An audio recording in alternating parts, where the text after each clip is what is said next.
Okay, I've got a bit of a warm up for you guys to do. See if you can remember what you can remember.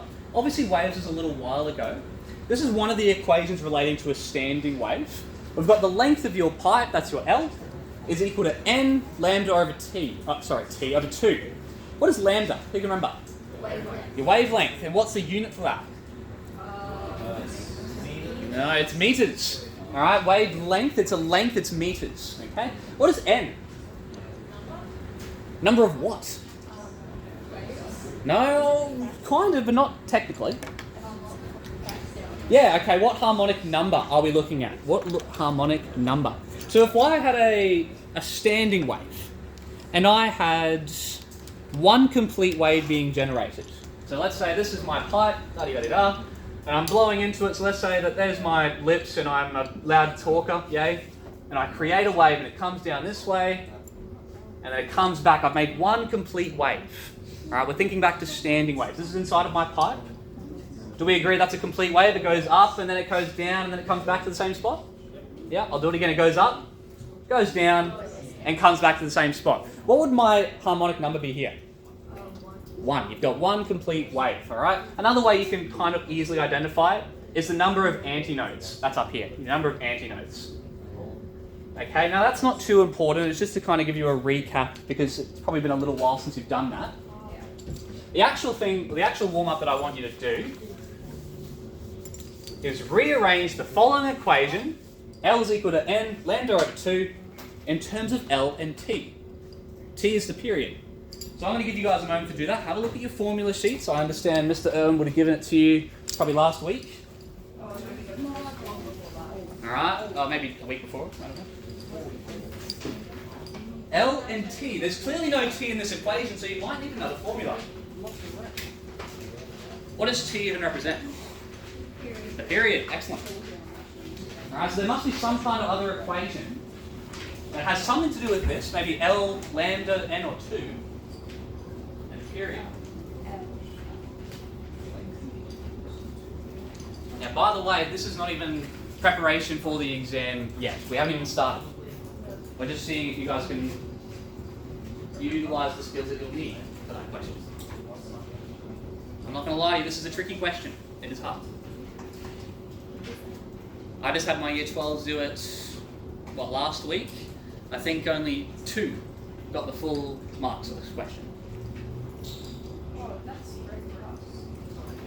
But I'm giving you very explicit help. I didn't help them as much as I'm going to help you guys today. Where? Anyone got any formulas we could use? You don't have to wait for me. If you guys can do it, then go ahead. But you're a little bit confused. Okay, yeah. Could you use V equals S lambda? That's a great one. All right, we've got the wave equation. Velocity of the wave, or the speed of the wave, is equal to the frequency times by lambda. All of a sudden I can see lambda. There's lambda. Maybe I could make a substitution. All right, but that still doesn't really help us with T. T is the period. We got another equation. F is equal to 1 over T. So maybe somehow we can use all 3 equations so that we've got L and T in one line. That's what I want you guys to do now. I'll help you out in a moment, but let's see if you can do it. I can help you with the first little step. I can see a lambda. You're probably going to substitute lambda. I can see it over here. Let me write it over there. V is equal to F times by lambda. We need to figure out what is lambda equal to. Right now it's times by F. What's the opposite of times? Right, okay, so I can rearrange. That's going to cancel. Lambda is equal to V over F. Okay, so we could put that into here. That's my first little help to you guys. But we still haven't got T. We don't have the period in that equation yet. We're going to have to do one more substitution, aren't we? Now, it's always just best to have a go. Some of you have got some confused looks on your face, and that's okay. This is quite challenging stuff. You need to have a go. It's the best path of attack.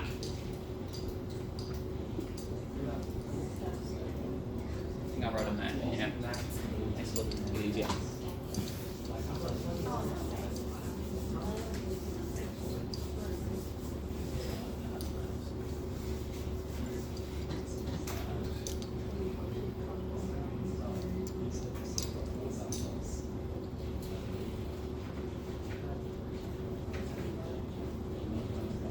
How are we going? Does anyone think they've got it yet?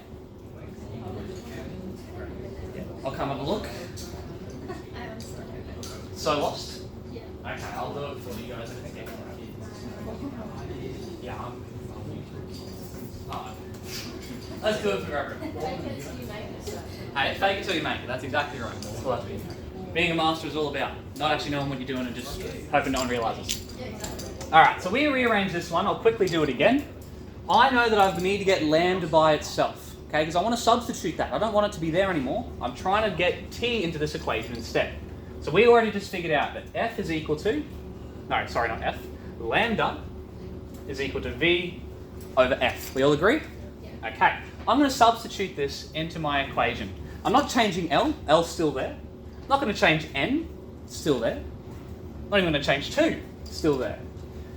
I've got my lambda over here. Now, there's a couple of ways you can do this. I know it's a little bit tricky because it's a fraction. This is going to be v over f. I've substituted that directly. If that's a little bit confusing, you could also write it like this. Okay, you're doing your lambda on the side. Normally it comes up the top of a fraction. This makes it a little bit easier to substitute. V over f. Alright, so you could do either way. Both mean the exact same thing. Yeah, we follow that? We agree? Okay, cool. So we've got two different ways of doing it. I'm going to stick with this one, but just so that we know it means the same thing. Doesn't matter how you go there. Alright, so sweet. We've done the first step. I've asked you to find it between L and T. We don't have T. We don't have the period in this equation. But I know this relationship over here. F is equal to 1 over T. And I can see F here. So instead of F, I'm going to substitute this in here. So I'm going to have L is equal to N over 2V, not changing any of those guys.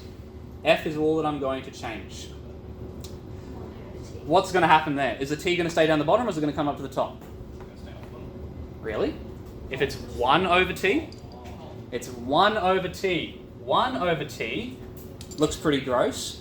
That's the same as bringing the T up to the top. So Pretty tricky stuff. Even if we did do it down there, it would still get the same answer. Yeah, technically speaking, guys, if you left your equation like this, that's right. Okay, but we're trying to simplify it. If you left it like that, that is technically right. So it's just L equals NVT over 2. Ah, perfect. So our final equation is L is equal to NVT over 2. Because the 1. Yeah, where the 1? Because it's 1 over, but we're dividing by a fraction, which is the same as flipping. Remember cross and flip? Remember that? If you divide by a fraction? Yeah. I don't need to, you don't remember doing that? If I did 1 over 3 divided by 2 over 4, for example, you flip it and you times now. Same kind of thing. We timesed it and we flipped it. Alright, so we remember that. We all agree that is now our new equation. We agree? Excellent. Do I have L? I sure do. And do I also have T? I sure do. So if I've asked you guys in the exam to or for some kind of specific variable, this is the kind of thing you're trying to do. Okay? And it doesn't matter how many steps it takes you to get there. If you can do that math in your head, it's going to flip to the top, sweet, do it. If it takes you a little bit longer, step it out. That is okay. Yes? What is that equation finding? Excellent. Now this in itself is not the question on your exam. You're going to get something more like this. How does it even relate? We're going to get there. Don't worry. Sorry, someone had a question for me? I'll go back. You're a good guy? Okay, we agree that's how we do it. We agree. Okay, I'm going to get rid of it. I'll leave it on the side because that's our end goal. And then 2VT. Alright, you guys are going to get something like this because it's a data test. What that means is I'm going to be giving you data. So let's take a look. The task or the question might be something like the top. Deduce an experimental value for the wave speed, V, based on the following data. Ignore all uncertainty. Now that seems like a lot of information. I believe that you guys have been working with uncertainty, right? In class, you remember how to find the line, you use your line of max slope and your min slope. Is that familiar to you? Kind of? Not really? Not a little bit, a little bit. If I gave you something like this, if I gave you this equation, delta M, for example, is max take min. divided by 2. Is that familiar? Okay, so we've seen things like this, but not all this information. This is all new. Okay? Maybe it's a bit of a hint as to how the exams might look. Okay?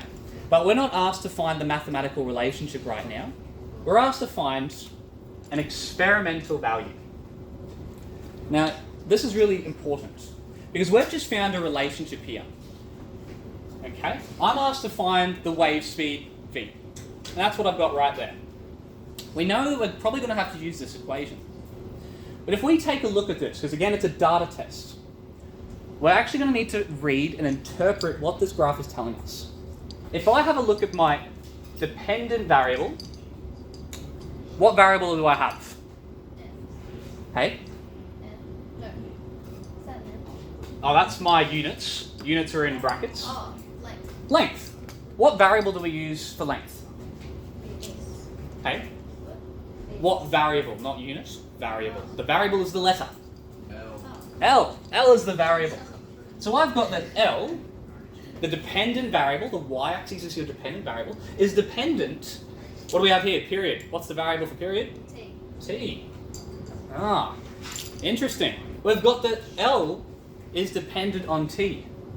Almost like we've got here. Normally you might have y is equal to 2x. That's a linear relationship. Y is dependent on x. Y is your dependent variable, independent variable. L is dependent on T. Almost like the exact relationship that we've got here. Alright, this is an example of a linear relationship. Y is equal to 2x. Does it look somewhat similar? We've got our dependent variable and our independent variable. And then all the information in the middle. Does that kind of look similar? Alright, dependent variable, independent variable, which means that all of this information must be the gradient. Yeah? Are we familiar with that? Yeah, that's cool. Does anyone have any questions? I can't help you unless you ask. Does Owen have, you know, if Owen put like questions kind of like this up on Q1? I'm not sure, sorry. I'm not sure. Do we need to have the brackets in here? No, you do not need to have the brackets. This is me just illustrating to you that if we're comparing between what we know a linear relationship looks like, it's got your y, it's got your x, and it's also got a gradient. Y, x, everything there must be equal to the gradient. Alright, so that's the start of our skills that we're going to be looking at here. Let's keep reading. So a student performed an experiment on standing waves. Standing waves. That's going to make you think, maybe I have to find an equation. What equation do we know relates to standing waves? We may have just seen it on the last slide. Remember, that was just me warming you guys up. L is equal to? And lambda. N lambda over 2. Okay, cool. First things first, let's write the equations. We've got that it's a standing wave, so we're writing that information. To investigate the effect of length of the tube on its period. Now what the student has done is they've increased the length to ensure the wave mimics the resonant frequency. That's key information. Anyone know why it's key information? If we're looking at this equation, does it have anything to do with L, the resonant frequency? Not really. Lambda? What about N? What could that tell us? What is N equal to? 1, the harmonic. Alright, your first fundamental harmonic. Alright, so if you're interpreting this kind of question, there's a lot going on. Alright, I'm not going to lie to you, it's a hard question, there's a lot of marks associated with it. But this is kind of how you have to start dissecting it. Now, we like to represent data like this. Alright, your line of best fit, that's the first one we might give you, maybe a second, third, doesn't really matter.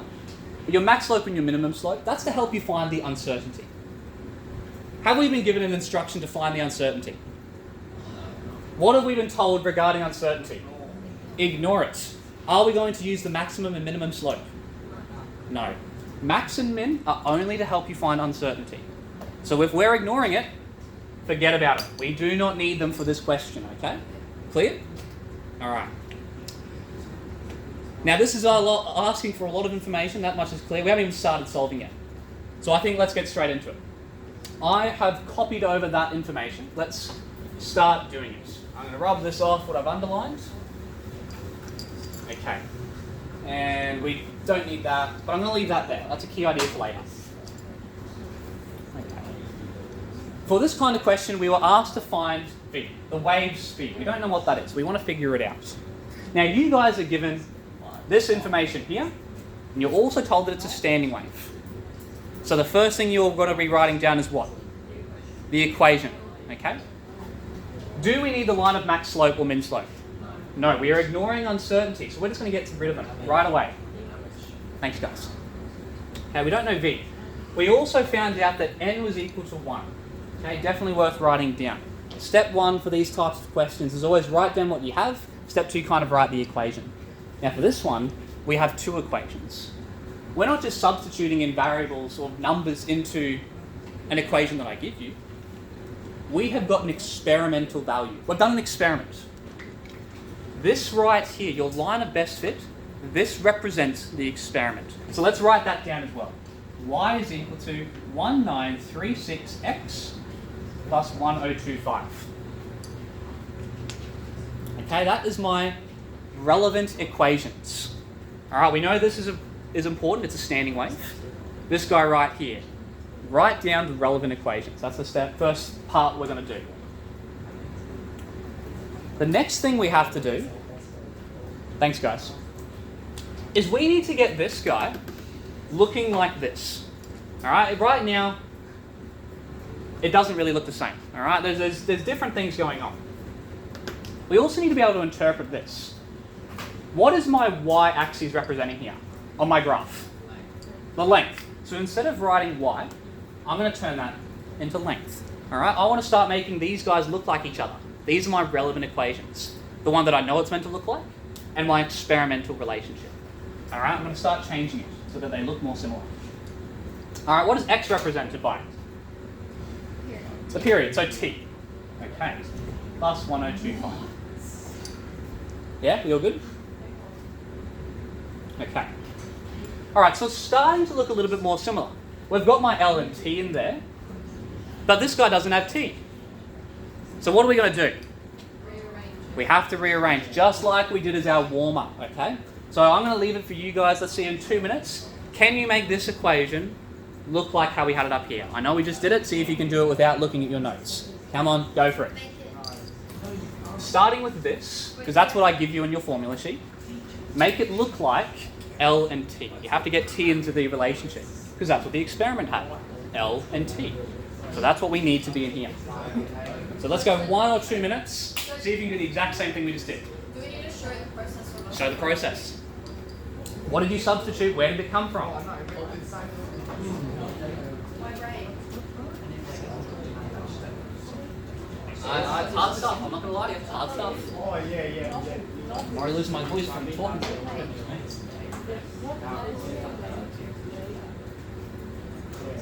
We don't. So we need to turn that lambda into period. What other equations do we know that relate lambda and period?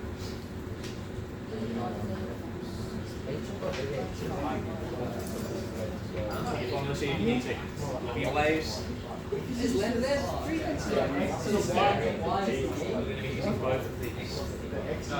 We want this equation to have L and T. We're going to come to the middle. We can't use it. We're working with this equation so that it looks like this one. It has an L and it has a T. Come on, guys. We just did it before.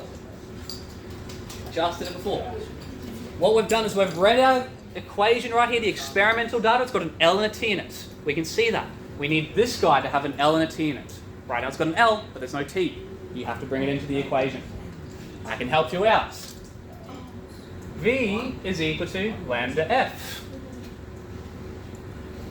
Therefore, lambda equals V over F.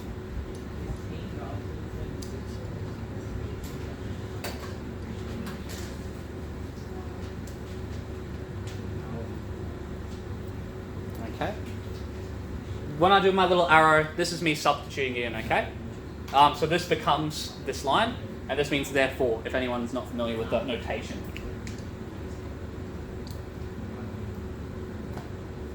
I'm going to rub this off because we've used it now.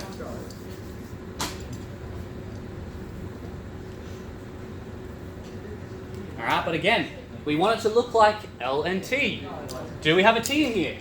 No, we do not. We need to do something else.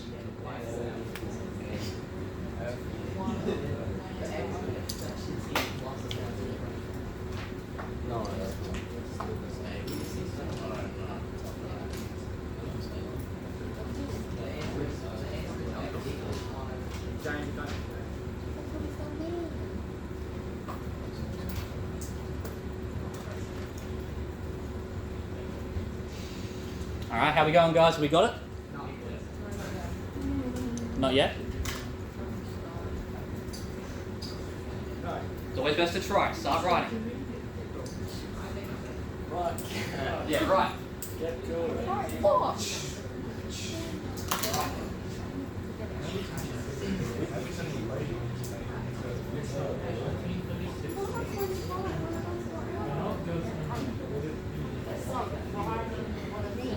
So close. You're getting there. You're on fine.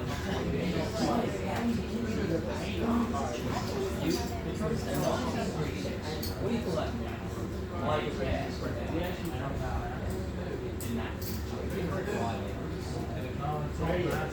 Gradients. So 1936, that's a gradient. You have to figure out.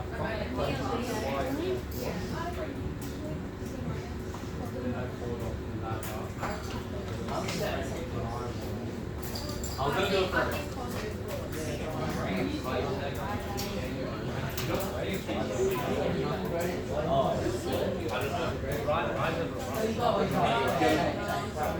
How are you doing over here?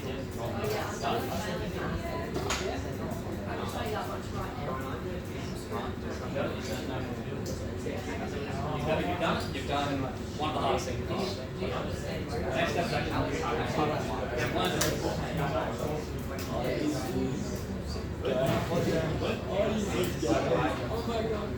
Alright, I think that's been plenty of time. Let's finish this question off.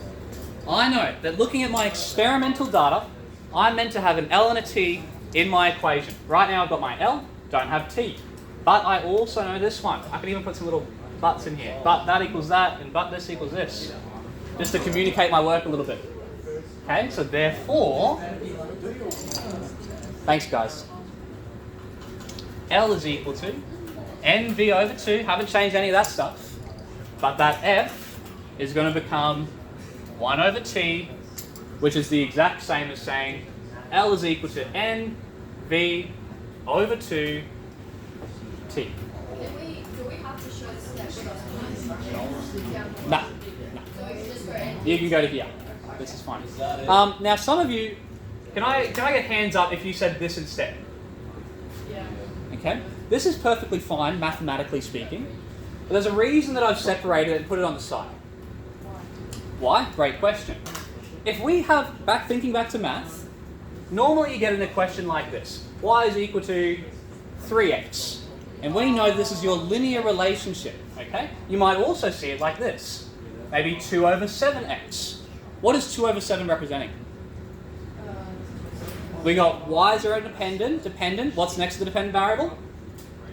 The gradient, okay? We don't have a c in this case. Everything next to the x is your gradient. And this guy, all of that's your gradient. That's the gradient, that's the gradient. So the reason that I've separated it, tells me that all of this is my gradient. Okay, so I'm going to rub this all off. No, this part here. You want me to leave that? You need that too? Okay, I'll give you a minute. Alright, so these mean the exact same thing, but I recommend separating it to the side, because take a look over here. T is over sitting by himself. So is it here. Okay, you don't have to do it, but it makes it a little bit easier to read for this next step. I am going to rub this off in a minute, just because we don't need that, and so I'll rub that off too. It was me just explaining what a gradient is. Okay? Just remembering that y is equal to mx plus c.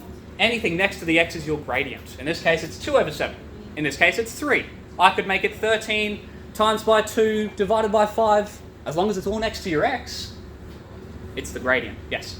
Would I get a different answer if we use with the t on top without So yeah, you got the bracket and then the t on the side. You just have to be able to acknowledge So we're going to times that that is the gradient. So you're going to times. So you're going to use t and times whatever. If you left it like this, you just have to know what part's the gradient and what's not. If you put t as the gradient as well, that would not be right. The t is the independent variable. Okay? Doesn't matter though. You could leave it up there, but I would recommend separating it. And wrap it up. Okay. Alright, we've done probably the hardest part of this question. What are we even trying to do? We're asked to find the wave's speed, v. Now I can see from the equation that we've made, we've got v here. And it's looking really similar to this guy over here. L is equal to 1936t plus 1025. This is our experimental results. What did we just say? That everything next to the t, what is it equal to? What does it represent? The gradient. So 1936 is the gradient. Now because these equations are the exact same thing, we've done an experiment on standing waves. The gradient equals the gradient. They're the same thing. Our gradient up here, NV over 2. This all up here is your gradient, NV over 2. And my other gradient from the experiment is 1936. Hey? If Mr. H is coming to the room from year 12, there's probably a reason that we're doing this. I'm not going to lie to you, it's a hard question. We aren't finished though. Is there just one question? I cannot tell you what's on the exam, but I'm just saying it's probably important. So it's just like harder questions. You know how you get like Hang on guys, sorry I can't hear Kai. Sorry Kai. just like one of the harder questions. Absolutely. So we don't have any. Just go. It is important, I'll say that. Let's go through this. Let's go through this, okay? We're asked to find the wave speed, the velocity. We can start substituting. Do we know what n is equal to? What was it? Wait, 1. I have a question. Yes. How do we work out that n is 1? Okay, because it's the resonant frequency or your natural frequency, your fundamental harmonic, n is equal to 1. So resonant frequency. Resonant frequency, the fundamental harmonic, all of these things mean n is equal to 1. Otherwise, maybe the number of antinodes is 1. The number of nodes is 1. Alright, we're being, anything like that, n is equal to 1. Okay, let's substitute in that n is equal to 1.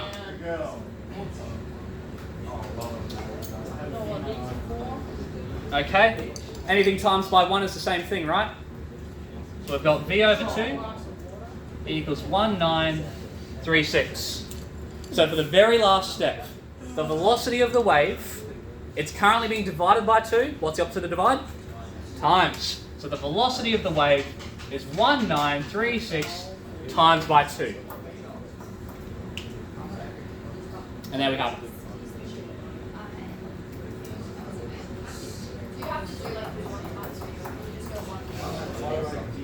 No, you can just say it's v over 2.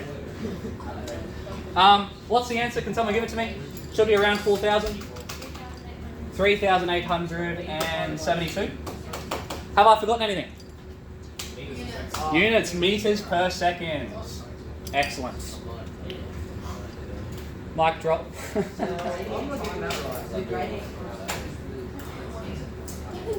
I'll tell you what.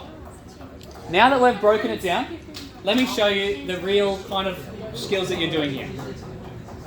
So refocus up, guys. I know it seems like a lot. But it's always best to write something rather than nothing. Always best to write something rather than nothing. There's 3 main steps. Number 1, write out the key information. There might be marks for it. Write out the key information. You know you have to find the velocity. There might be some information for n, or maybe it's the other way around. Maybe you have to find n, and you know v.